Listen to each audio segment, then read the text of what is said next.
आज एक ऐसे मुद्दे पर मैं चर्चा करने जा रहा हूँ जो आप लोग को बहुत बड़ी समस्या के रूप में समझ में आता है। क्या करें, क्या नहीं करें, कैसे करें, किस तरीके से डिसीजन लें।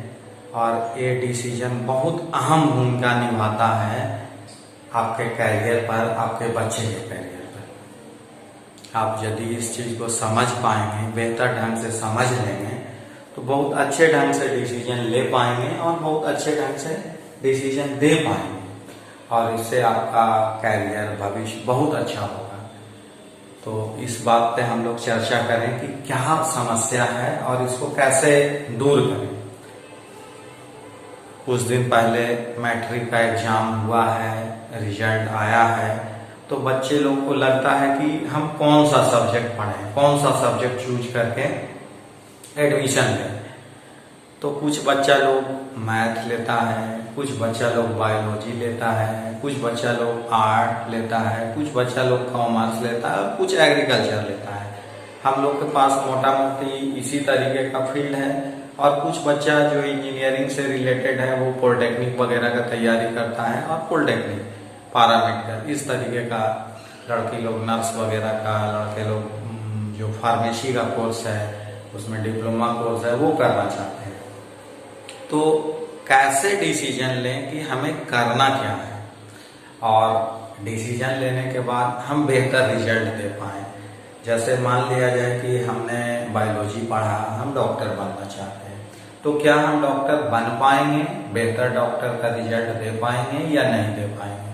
बहुत सारे लोग का होता है कि वो चाहते तो हैं डॉक्टर बनना, लेकिन उसका जो ब्रेन का टाइप है वो डॉक्टर बनने के लिए जो होना चाहिए वो नहीं है, तो वो सक्सेसफुल बहुत ज्यादा नहीं हो पाते हैं। कुछ ऐसे भी लोग हैं जो डॉक्टर बनना चाहते हैं, वो बहुत अच्छा डॉक्टर बन भी पाते हैं और देश में नाम कमाते हैं, पूरे दुनिया में नाम कमाते हैं और बहुत अच्छा कर पाते हैं। लेकिन कुछ ऐसे लोग भी हैं जो इंजीनियर बनना चाह रहे थे, वो इंजीनियर बनने के लिए शुरुआत किए, मेहनत किए, लेकिन नहीं कर पाए। तो क्या रीजन है, क्यों ऐसा होता है, इस बात पे हम लोग थोड़ा समझें। और स्टूडेंट लोग जो नई मतलब कि कॉलेज में आने वाले हैं या आ रहे हैं, तो क्या पढ़ें, वो सब्जेक्ट का चुनाव कैसे करें, इस विषय पर हम लोग चर्चा करें। और बच्चे लोग को एक मार्गदर्शक के रूप में ये वीडियो काम देगा, और पेरेंट्स को भी मार्गदर्शन देगा कि वो कैसे डिसाइड करें। तो पहले हम लोग चर्चा करते हैं कि हम लोग कैसे चुनाव करते हैं, किसी चीज का चुनाव जो है कैसे करते हैं, सब्जेक्ट का चुनाव कैसे करते हैं, जो क्या परंपरा रही है उस पर हम लोग चर्चा करें। तो ज्यादातर लोग को देखते हैं कि अपने आस पड़ोस में झांकते हैं। मान लिया जाए कि मेरे पड़ोस में एक डॉक्टर है, उनसे हम अपने बच्चे के बारे में पूछें कि डॉक्टर साहब मेरा बच्चा मैट्रिक पास कर गया है, अब क्या पढ़ाएं, तो 50 to 60% उम्मीद है कि वो बोलेंगे कि उसको मेडिकल का तैयारी करवाइए, मतलब बायोलॉजी चूज करवा दीजिए, इसलिए कि वो डॉक्टर हैं, उस चीज को बेहतर समझते हैं, तो वो वही सलाह देंगे। एक दूसरे हैं जो इंजीनियरिंग किए हुए हैं, गवर्नमेंट जॉब में हैं, इंजीनियर हैं, उनसे यदि राय सलाह लिया जाए तो वो बोलेंगे कि भाई साहब इंजीनियरिंग पढ़ाइए, इंजीनियरिंग का बहुत अच्छा स्कोप है। आप हमको देख रहे हैं कि हम एकदम सिंपल घर से थे और इंजीनियरिंग का पढ़ाई करके गवर्नमेंट जॉब में चले गए, और हम अपने परिवार का बहुत अच्छे ढंग से पालन पोषण कर पा रहे हैं, अच्छा करियर है, अच्छा जॉब है। तो वो वैसा बताएंगे। मान लिया जाए कि कोई एक एग्रीकल्चर से रिलेटेड आदमी है, जो एग्रीकल्चर वाले डिपार्टमेंट में जॉब कर रहे हैं, एग्रीकल्चर की पढ़ाई किए हैं, वो एग्रीकल्चर की बात करेंगे। ऐसा भी इसके विपरीत भी हो सकता है कि जैसे कोई आदमी डॉक्टर हैं और उनसे आप गए पूछने के लिए कि बच्चा को क्या पढ़ाएं, हो सकता है कि आपसे उनका तालमेल अच्छा नहीं हो, तो वो बोलेंगे कि डॉक्टर तो ठीक नहीं है, आप ऐसा कीजिए कि इसको इंजीनियरिंग पढ़ाइए। तो जगह जगह के अनुसार आपके साथ क्या रिलेशन है, इसके अनुसार वो बताते हैं। उनको आपके बच्चा में क्या है, क्या नहीं है, या आपका बच्चा का कैरियर कैसा होगा नहीं होगा, उनसे मतलब नहीं। उनको जो मन में आया वो बोल दे। कोई साइंटिफिक लॉजिक नहीं है कि वो क्या बता रहे हैं, वो सही बता रहे हैं या गलत बता रहे हैं। एक बात तो ये हो गई। दूसरा बात क्या होता है, बच्चा के इंटरेस्ट, बच्चा क्या पढ़ना चाहता है, बच्चा को क्या इंटरेस्ट है, इस पे भी निर्भर करता है। बहुत बच्चा लोग बोलता है कि पापा हम मैथ पढ़ेंगे, मैथ इंटरेस्टिंग लगता है। कुछ बच्चा बोलता है कि हम बायोलॉजी पढ़ेंगे, बायोलॉजी इंटरेस्टिंग है। तो ऐसा भी होता है। लेकिन कुछ ऐसा भी होता है, एक तीसरी बिंदु पर हम लोग बात करें कि जिस सब्जेक्ट में बच्चा अच्छा मार्क्स लाया है, मैट्रिक में, जैसे कोई बच्चा मैथ में अच्छा मार्क्स लाया है तो लोग सलाह देते हैं कि तुम्हारा मैथ अच्छा है, तुम मैथ पढ़ो। जो बच्चा बायोलॉजी पढ़ता है, अच्छा मार्क्स आता है उसमें, तो उसको कहा जाता है कि बायोलॉजी पढ़ो। लेकिन मेरा मानना है कि ये सही तरीका नहीं है। इसलिए कि मार्क्स तो मेहनत करने पर आता है, या और भी बहुत सारा फैक्टर है। जैसे मान लिया जाए कि हम बायोलॉजी को बहुत ज्यादा पढ़ते हैं, मेहनत करते हैं, और मैथ को कम पढ़ते हैं, तो मेरा बायोलॉजी में ज्यादा मार्क्स आएगा, मैथ में कम आएगा। तो क्या ये डिसीजन सही है कि हम बायोलॉजी पढ़ रहे हैं? ऐसा नहीं। इसको जानना है कि क्या फैक्टर है, क्या तरीका है जिससे हम भविष्य में बहुत अच्छा कर सकें। तो बहुत सारे तरीका हम लोग देखे, समझे कि कैसे कैसे लोग डिसाइड करते हैं। किसी आस पड़ोस से पूछते हैं, किसी टीचर से पूछते हैं, मार्क्स ज्यादा आता है उसके आधार पे, या इंटरेस्ट के आधार पे। इंटरेस्ट का जहां तक बात करें तो इंटरेस्ट किसी भी सब्जेक्ट में पैदा किया जा सकता है और किसी में नहीं किया जा सकता। ऐसा होता है, जैसे एग्जाम्पल के तौर पर समझे कि जैसे हम फिजिक्स पढ़ते हैं और फिजिक्स में बहुत ज्यादा जानकारी हम ले रहे हैं, बहुत मन से पढ़ रहे हैं, तो फिजिक्स हमको रोचक होने लगेगा, अच्छा लगने लगेगा, इसलिए कि उसके बारे में जान रहे हैं, तो जानने से अच्छा लगने लगता है। तो वो भी एक तरीका है, लेकिन मेरा पैटर्न तो अलग है। तो हर चीज को एनालिसिस करने के बाद समझ में आया कि इसका एक तरीका होना चाहिए जो साइंटिफिक होना चाहिए। आज का युग है, साइंटिफिक है, हर चीज हम लोग साइंटिफिकली करते हैं। तो साइंटिफिक तौर पे क्या डिसीजन लें, कैसे करें, इस पे हम लोग चर्चा करते हैं। तो एक DMIT टेस्ट आया है जो कि एकदम नया तो नहीं कह सकते हैं, लेकिन नया ही है, ठीक है।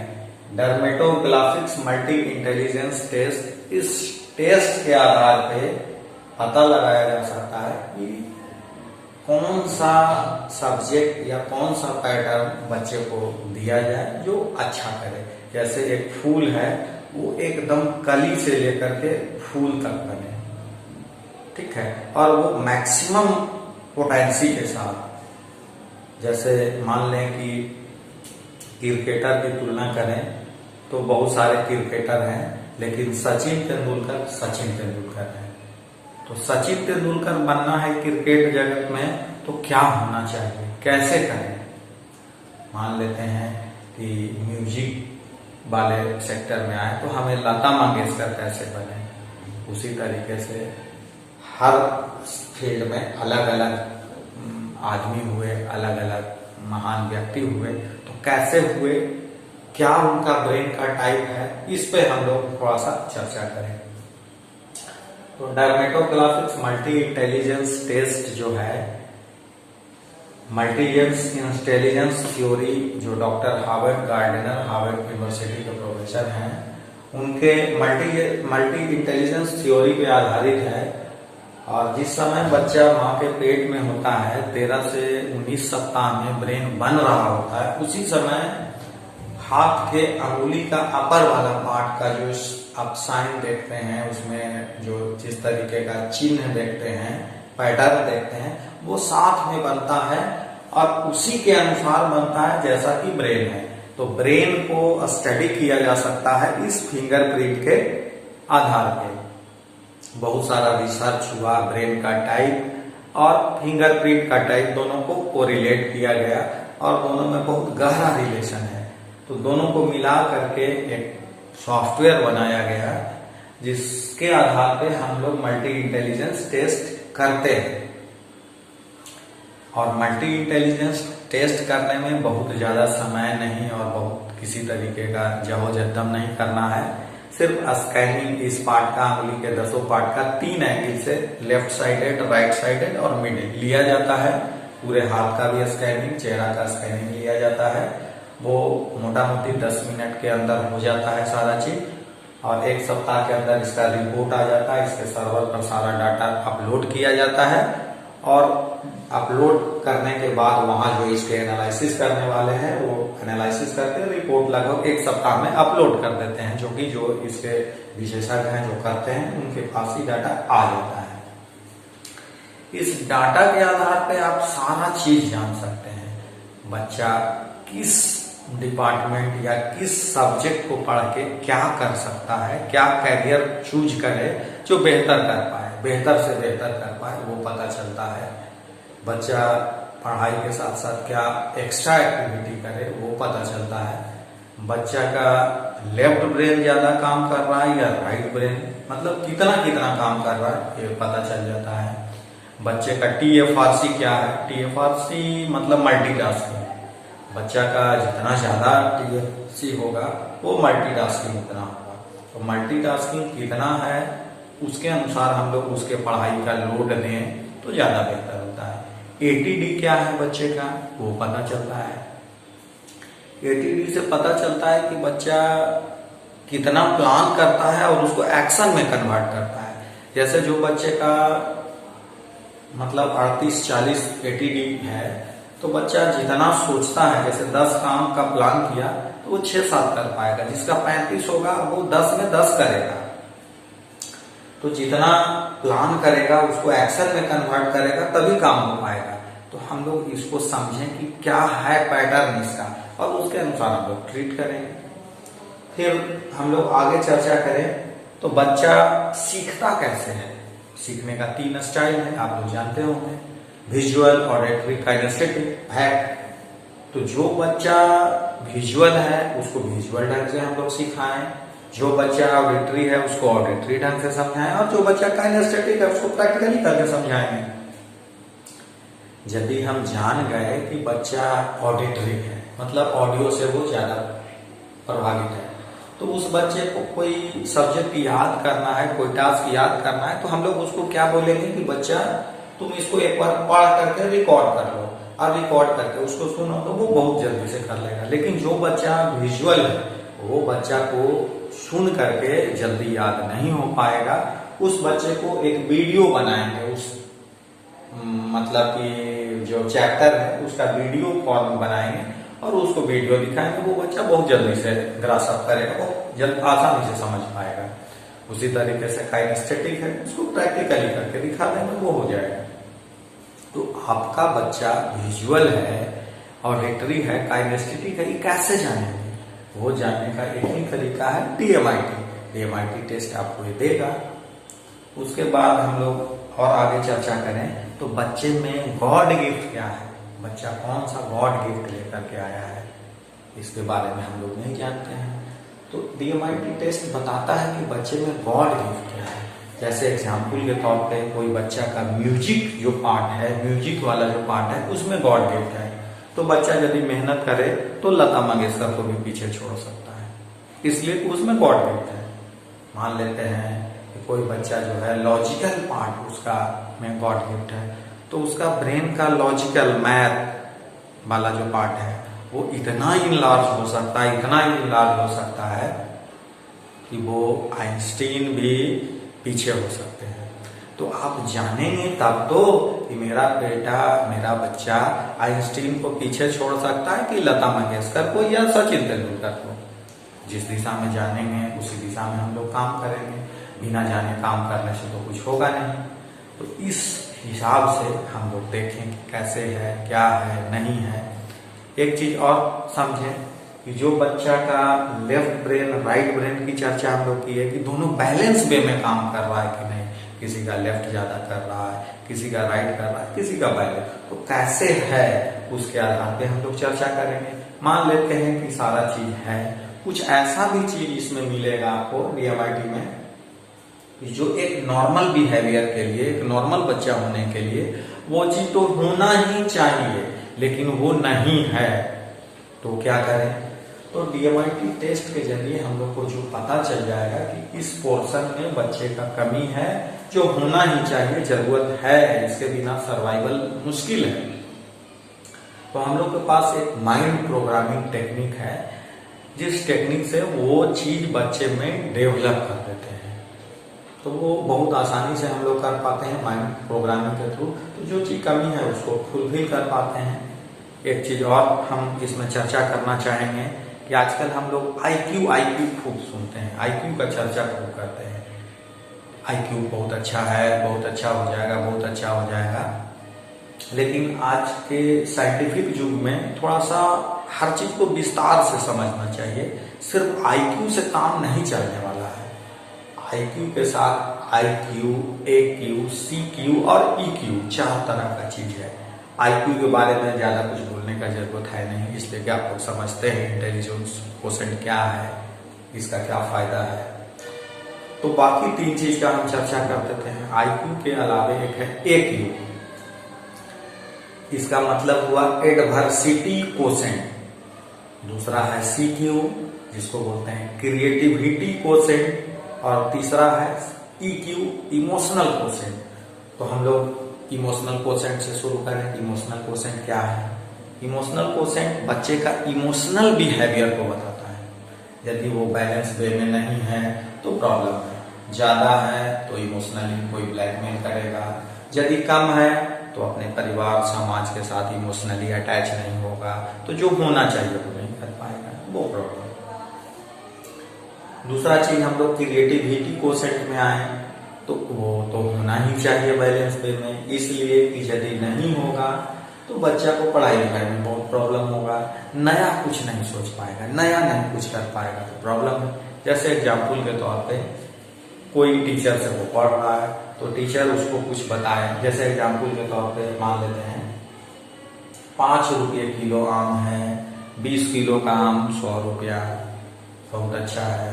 10 किलो का आम 50 रुपया, खूब अच्छा से बताएगा। लेकिन उसको ये पूछ दीजिए कि बेटा 100 रुपया में 35 किलो तो 3 किलो का दाम बताओ, नहीं बताएगा, इसलिए कि वो सीधे गुना करना जान रहा था कि रेट दिया हुआ है और कितना किलो चाहिए तो गुना करता है।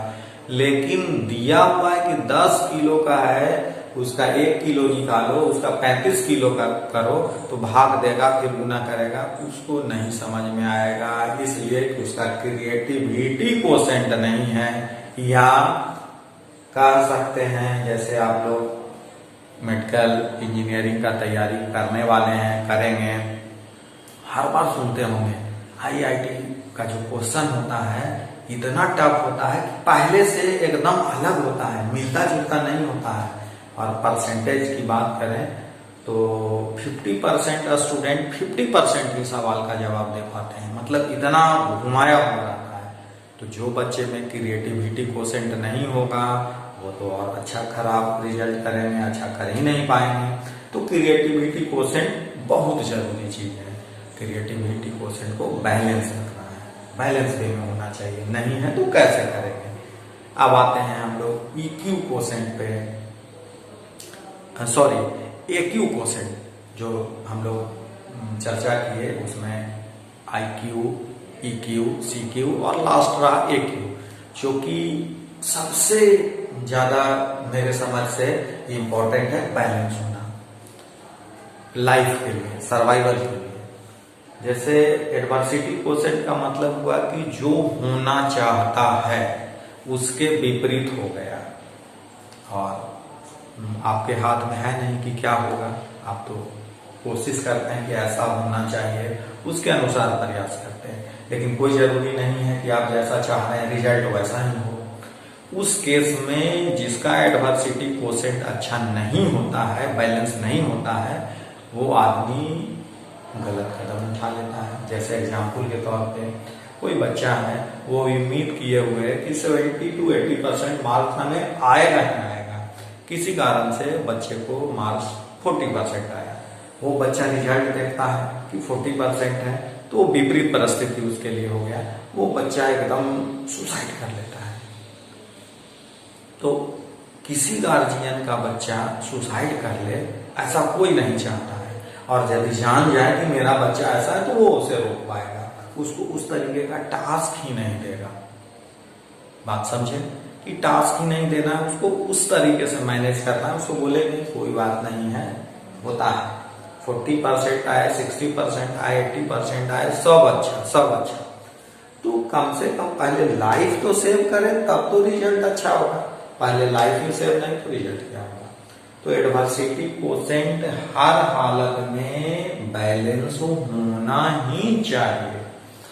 तो इस चीज की चर्चा जो है, हम लोग कोई भी ऐसा चीज नहीं है जिसे हम लोग समझ पाए, एक मात्र जरिया है डीएमआईटी। डीएमआईटी के थ्रू हम लोग इस चीज को भी जान सकते हैं, समझ सकते हैं। तो मोटा मोटी हम लोग समझे कि डीएमआईटी ऐसा चीज है जो आपके ब्रेन का टाइप, ब्रेन का कैपेसिटी, बिहेवियर, कैरेक्टर, कैरियर, सारा चीज बता रहा है, ठीक है। और साइंटिफिक वे में, साइंटिफिक, तो इसको हम लोग कह सकते हैं कि डीएमआईटी टेस्ट का जो रिपोर्ट है वो साइंटिफिक कुंडली है। कैरियर चुनाव के लिए इससे बेहतर आज के डेट में कोई ऑप्शन नहीं है। तो मैं आप लोग से एक आग्रह करना चाहता हूं कि जो बच्चे मैट्रिक पास कर गए हैं उनको चुनाव करना है कि क्या सब्जेक्ट पढ़ें, तो ऐसे ना करें, वो डीएमआईटी टेस्ट करवा लें और टेस्ट के आधार पे करवा लें तो बेहतर होगा और बेहतर कर पाएंगे, अपने चरम पे पहुंच पाएंगे। आप जानना चाहेंगे कि डीएमआईटी टेस्ट कहाँ होगा, कैसे होगा, क्या खर्च लगेगा। तो बहुत ज़्यादा खर्च नहीं है, नॉर्मल खर्च में होता है। आप पटना में सुविधा है और हमारे पास ये सुविधा है, हम लोग इसका टेस्ट करते हैं और काउंसलिंग उसके आधार पर करते हैं। बहुत अच्छे ढंग से हम लोग के यहाँ होता है, लगभग पिछले 4-5 साल से काम हम लोग के यहाँ चल रहा है। आप मेरा नंबर नोट कर लें और नंबर नोट करके बात करके टाइम लेकर के आ जाएं और अपना टेस्ट करवा सकते हैं। नंबर नोट करें 9304086679। नंबर एक बार फिर मिला लें 9304086679। इस नंबर पे कॉल कर लीजिए, कॉल करके आप टाइम ले लीजिए, उसके बाद मिल लीजिए, उसके बाद सारी जानकारी आप लोग को मिल जाएगी। और ये वीडियो आपको अच्छा लगा होगा ऐसा मेरा